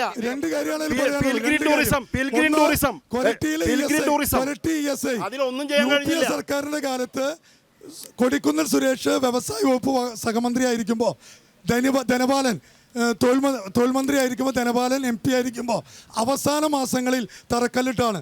അന്ന് തന്നെ കൃത്യമായി പറഞ്ഞു, ഇത് കേന്ദ്ര സർക്കാർ ഫണ്ട് അനുവദിച്ചിട്ടില്ല, അഡ്മിനിസ്ട്രേറ്റീവ് സാങ്ഷൻ കിട്ടിയിട്ടില്ല, ടെക്നിക്കൽ സാങ്ഷൻ കിട്ടിയിട്ടില്ല. ആ വേദിയിൽ വെച്ച് തന്നെ പറഞ്ഞതാണ്. മറ്റൊരു കാര്യം, ബെന്നി ബെഹനാൻ MP ആയി നാടിന് നൽകിയ ഒരു വലിയ സമ്മാനമുണ്ട്. ആ സമ്മാനം ഈ കേരളത്തിലെ ഏറ്റവും പ്രധാനപ്പെട്ട കേന്ദ്ര സർക്കാർ സ്ഥാപനമായ ഗവൺമെന്റ് ഓഫ് ഇന്ത്യ പ്രസ് അടച്ചുപൂട്ടി. 4.5 വർഷം കഴിഞ്ഞിട്ടും ഒരു ചെറുവിരൽ ഇവിടെ ഉണ്ടായ ഒരു സ്ഥാപനത്തിനെ കോയമ്പത്തൂർക്കും നാസിക്കിലേക്കും ജീവനക്കാർ മാറ്റിയപ്പോൾ ഒരു MP എന്ന നിലയിൽ അവിടുത്തെ ജീവനക്കാർ ചോദിച്ചു, ഞങ്ങൾ MP-നെ വിളിച്ചിട്ട് ഫോൺ എടുക്കുന്നില്ല, കാണുന്നില്ല. ഒരു സ്ഥാപനം, സെൻട്രൽ ഗവൺമെന്റ് സ്ഥാപനം അടച്ചുപൂട്ടിയിട്ട് കണ്ടിട്ടില്ല. ഒരു സെൻട്രൽ ഗവൺമെന്റ് സ്ഥാപനം BJP ഭരിക്കുന്ന ഗവൺമെന്റ് അടച്ചുപൂട്ടിയാൽ CPM-ന്റെ കണ്ണിൽ അതിന്റെ കുറ്റവും ബെന്നി ബെഹനാനാണ്. ഇതിനെ എതിർക്കണ്ടേ? MP എന്ന നിലയിൽ ജനം പ്രതീക്ഷിക്കുന്നില്ലേ? അതായത് എം പിക്ക് കേന്ദ്ര സർക്കാരിന് മുമ്പിൽ ഈ വിഷയം പാർലമെന്റിനകത്ത് ഉന്നയിക്കാം, മന്ത്രാലയത്തിൽ ഉന്നയിക്കാം, ഇതിന്റെ പുറകിൽ നിൽക്കാം. മിനിമം വോട്ടർമാർക്കും ആ ജീവനക്കാർക്കും ആ ഒരു ഫീലും തൃപ്തിയെങ്കിലും ഉണ്ടാവും. ആ നിലയിൽ ഇടപെട്ടിട്ടില്ല എന്നുള്ളത് CPM-ന്റെ വാദമാണ്. ഈ ചാലക്കുടി പാർലമെന്റ് ഓരോ വിഷയത്തെ പറ്റി പെട്ടെന്ന് എടുത്ത് ചോദിച്ചാൽ കാണിക്കണമെന്നില്ലല്ലോ, രേഖയാണല്ലോ ചോദിക്കുന്നത്. പാർലമെന്റിനകത്ത് ചാലക്കുടിയുമായി ബന്ധപ്പെട്ട് ഒരൊറ്റ ചോദ്യവും ബെന്നി ബെഹനാൻ ചോദിച്ചിട്ടില്ല. ജീവനക്കാർ റെപ്രസെന്റേഷൻ കൊടുത്തിട്ട് അത് ചവിട്ടുകൊട്ടയിലിട്ടല്ലാതെ ബെന്നി ബെഹനാൻ ഒരു വാക്ക് പാർലമെന്റിൽ ഈ വിഷയം ഉന്നയിച്ചില്ല. മന്ത്രാലയത്തിന് കത്ത് കൊടുത്തോ? കൊടുത്തിട്ടില്ല. അന്ന് പറഞ്ഞത് എന്നെ കൊണ്ടൊന്നും കഴിയുന്ന കാര്യമല്ല, അതൊക്കെ അവർ തീരുമാനിച്ചു എന്ന് നേരിട്ട് പറഞ്ഞ ഒരു MP ആണ് ഇവിടുത്തെ. അതാണ് പറഞ്ഞത്. ജീവനക്കാരോട് അവിടുത്തെ ജീവനക്കാർ സുപ്രീം കോടതി കേസിന് പോയി. അറിയണോ ജനീഷിന്? ഒരു സഹായം ആ സുപ്രീം കോടതിയിൽ കേസിന് പോകാൻ സഹായിക്കാൻ അവിടുത്തെ ജീവനക്കാർ ആവശ്യപ്പെട്ടത്. എന്നെ കൊണ്ടത് കഴിയില്ല എന്ന് പറഞ്ഞ MP ബെന്നി ബെഹനാൻ. യാഥാർത്ഥ്യം പറയുമ്പോ പൊളഞ്ഞിട്ടും യാഥാർത്ഥ്യം നിങ്ങൾ CPM ഉന്നയിക്കുന്ന ഒരു ആരോപണം നേരെ യാഥാർത്ഥ്യമാണെന്ന് ശടിച്ചാൽ അത് നിങ്ങൾക്ക് ശടിക്കാന്ന് മാത്രമുള്ള യാഥാർത്ഥ്യമാവില്ല. ഇവിടെ പാർലമെന്റിൽ ഒന്നും ചെയ്തില്ല എന്ന് ഇവരെ ഇവിടെ നിരന്തരമായിട്ട് പറയാൻ വേണ്ടി ശ്രമിക്കുക. 85% അറ്റൻഡൻസ് ഇന്ത്യയുടെ പാർലമെന്റ് ശ്രീ ബെന്നി ബെഹനാൻ ഉണ്ടായിരുന്നു. 79 ആയിരുന്നു ദേശീയ ശരാശരി. പാർലമെന്റിനകത്ത് 69 സംവാദങ്ങളിൽ അദ്ദേഹം പങ്കെടുത്തു. 69 സംവാദങ്ങളിൽ അദ്ദേഹം പങ്കെടുക്കുമ്പോൾ 46% മാത്രമാണ് ദേശീയ ശരാശരി. 343 ചോദ്യങ്ങൾ. ഇത് ബെന്നി ബെഹനാൻ അച്ചടിച്ച് പുറത്തിറക്കിയ ഒന്നല്ലേ? നിങ്ങളുടെയൊക്കെ വീടാന്തരം കൊണ്ടുവന്ന് തന്നതല്ലേ? നിങ്ങൾ ഇതിൽ കള്ളമാണ്. ഒരു മിനിറ്റ്, ഇത് കള്ളമാണ് പറയുന്നതെങ്കിൽ അറ്റൻഡൻസ് അല്ലേ പറഞ്ഞു? 85%. ദേശീയ ശരാശരി 79 ആണ് ദേശീയ ശരാശരി. 79 ദേശീയ ശരാശരി. 85% ബെന്നി ബെഹനാന്റെ അറ്റൻഡൻസ്. അതെ, ഇവര് ഈ ബെന്നി ബെഹനാന്റെ പെർഫോമൻസ് സംബന്ധിച്ച് ബെന്നി ബെഹനാൻ തന്നെ അടിച്ചിറക്കിയ പേപ്പറിൽ നിന്നാണ് കാണിക്കുന്നത്. വേറെ നിങ്ങൾക്ക് എവിടെയെങ്കിലും ചലഞ്ച് ചെയ്യാൻ പറ്റുമോ? നിങ്ങൾ ഇതുവരെ പറഞ്ഞോ CPM ഔദ്യോഗികമായി ഇതിനെ തള്ളി പറഞ്ഞോ? അല്ലെങ്കിൽ ഇത് തെറ്റാണെന്ന് പറഞ്ഞോ? ഇല്ലല്ലോ, ഞങ്ങൾ ഔദ്യോഗിക രേഖയുമായി നിൽക്കുന്നു. പറഞ്ഞു. വ്യാജരേഖ 84 കോടി രൂപയുടെ പദ്ധതി PNGSYയുടെ പദ്ധതിയും പറഞ്ഞ വ്യാജരേഖ അടിച്ചേക്ക. AS കിട്ടിയിട്ടില്ല, TS കിട്ടിയിട്ടില്ല, ടെൻഡറും പൂർത്തീകരിച്ചിട്ടില്ല. ഒരു നയാ പൈസ ചെലവഴിക്കാത്ത പദ്ധതി ഇങ്ങനെ അടിച്ചിറക്കിയിരിക്കുക. വ്യാജരേഖകൾ കൊണ്ടാണ് ഈ തെരഞ്ഞെടുപ്പിനെ നേരിടുന്നത്. ഒരു സത്യസന്ധമായി പറഞ്ഞാൽ ഈ ബെന്നി ബെഹനാൻ ജനങ്ങളോട് മാപ്പ് പറഞ്ഞ് പിൻവാങ്ങാണ് വേണ്ടത്. ഇത്ര ദയനീയമായി പരാജയപ്പെട്ട ഒരു MP-നെ ചാലക്കുടി ഇന്നവരെ കണ്ടിട്ടില്ല. അതുകൊണ്ട് തന്നെ മാഷിന്റെ സ്ഥാനാർത്ഥിത്വത്തിലൂടെ നിങ്ങളിലേക്ക് LDF-ലേക്ക് സംശയമില്ല. മാഷ് ഹൃദയത്തിൽ ഏറ്റുവാങ്ങിയിരിക്കുന്നു ചാലക്കുടി പാർലമെന്റ് സത്യത്തിൽ 5 വർഷക്കാലം ഒരു MP-യുടെ ഇല്ലാതെ 2004 ആവർത്തിക്കും ചാലക്കുടി. 2004 പോലെ അറിയാലോ ജനീഷിന്. അതായത് കേന്ദ്രത്തിൽ UPA സർക്കാർ വന്നു, പക്ഷേ കേരളത്തിൽ നിന്ന് ഒരൊറ്റ കോൺഗ്രസ് MP പോലും ഉണ്ടായിരുന്നില്ല. പക്ഷേ ഇടതുപക്ഷ MPമാരുണ്ടായിരുന്നു. അവർ നല്ല പിന്തുണ കൊടുത്തു, നല്ല സർക്കാരായി നിന്നു. ആ 2004 ആവർത്തനം 2024 ഉണ്ടാകും. 2004 ആവർത്തനം 2024 ഇടതുപക്ഷത്തിന് ഉണ്ടാകില്ല. കേരളത്തിനകത്ത് ഒരു ജനം പോലും പെൻഷൻ കൊടുക്കാതെയും ഈ കാണാവുന്ന തരത്തിലുള്ള അഴിമതികൾ നടത്തിക്കൊണ്ട് കടന്നുപോയ ഒരു ഗവൺമെന്റിന് കേരളത്തിനകത്ത് അവർക്ക് ആരെങ്കിലും വോട്ട് ചെയ്യുന്നു വിശ്വസിക്കുന്നുണ്ടോ?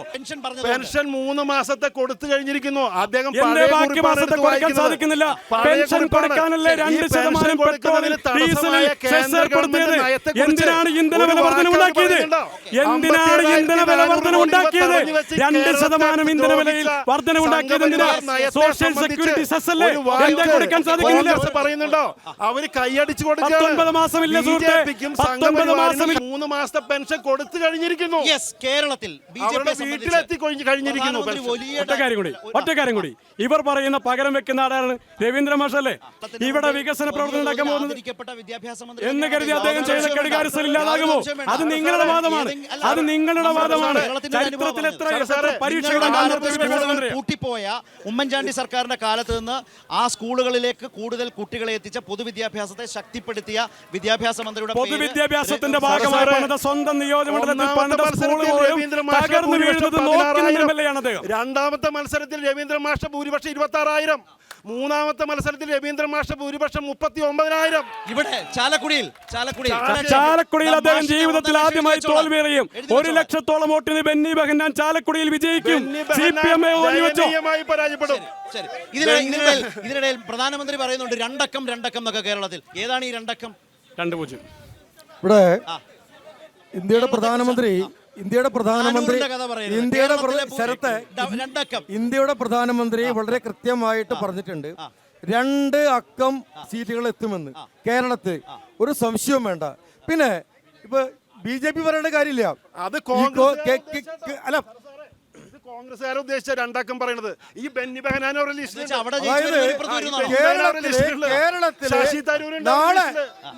CPM-ന്റെ ഒരു അവസ്ഥ നോക്കണം. CPM-ന്റെ അവസ്ഥ നോക്കണം. BJP വിമർശിക്കുമ്പോഴും കോൺഗ്രസിനോടാണ് കലിപ്പ്. BJP-യിൽ ചേരേണ്ട ആളുകളാ. രാഷ്ട്രീയം പറഞ്ഞ പോലെ രണ്ടുപേരും നാളെ BJP-യിൽ വരും. ഞാൻ ഒറ്റ കാര്യം പറയാം. BJP കേരളത്തിൽ 2 അക്കം തയ്ക്കണമെങ്കിൽ 2 തെരഞ്ഞെടുപ്പ് കൂടി സുരേന്ദ്രൻ തോറ്റാൽ 10 തെരഞ്ഞെടുപ്പ് തോറ്റതിന്റെ ഭാഗമായിട്ട് 2 അക്കം തയ്ക്കും. അല്ലാതെ അതിനപ്പുറത്തേക്ക് പോകാൻ പോകുന്നില്ല. ചാലക്കുടിയിൽ ഈ രാഷ്ട്രീയ വിഷയങ്ങളുടെ ആവേശം, MP-യുടെ പ്രവർത്തനം, അതെല്ലാം വലിയ ചർച്ചയാവുന്ന പടക്കളത്തെയാണ് നമ്മൾ ഈ ചാലക്കുടിയിൽ കണ്ടത്. ഈ രാഷ്ട്രീയ ആവേശത്തിന് നടുവിൽ നിർത്തി തന്നെ പടക്കളം അവസാനിക്കുന്നു. നമസ്കാരം.